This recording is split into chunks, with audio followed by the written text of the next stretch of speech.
বাংলাদেশের এক শান্ত গ্রামের ছোট্ট মেয়ে মিতু। সে ছবি আঁকা খুব ভালোবাসে।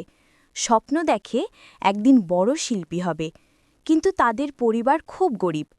মিতুর মা তাকে প্রায়ই বলে, মিতু, আমাদের কাছে রং কাগজ কেনার টাকা নেই। একদিন বিকেলে মিতু নদীর ধারে বসে চুপচাপ কাঁদছিল। ঠিক তখনই পানির ওপর হালকা সোনালি আলো ভাসতে দেখে।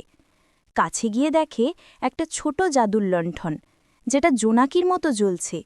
মিতু লণ্ঠনটা ছুঁতেই তার সামনে হাজির হল এক ক্ষুদে আলো পরী, নাম লুমি।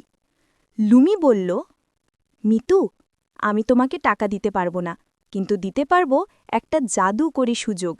এই লণ্ঠনটা তোমার স্বপ্নকে আলো দেখাবে। মিতু কিছুই বুঝতে পারল না। লুমি বলল, যখনই ভয় পাবে বা হাল ছেড়ে দেবে, লণ্ঠনটা জ্বালাবে, এটা তোমাকে পথ দেখাবে।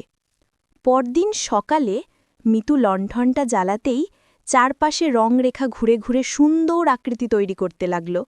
সেগুলো দেখে মিতুর মাথায় নতুন আইডিয়া আসতে লাগল।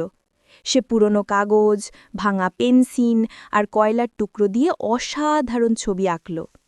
কিছুদিন পর গ্রামের স্কুলের এক স্যার তার ছবি দেখে অবাক হয়ে তাকে আর্ট প্রতিযোগিতায় অংশ নিতে বললেন। মিতু সেই প্রতিযোগিতায় প্রথম হল। বিচারকেরা তাকে বড় রঙের বক্স, কাগজ, তুলি আর একটা ছোট স্কলারশিপ দিলেন। মিতু লণ্ঠনের দিকে তাকিয়ে আসতে বলল, তুমি আমাকে পথ দেখিয়েছ। লুমি হাসল, জাদু সবসময় তোমার ভেতরেই ছিল।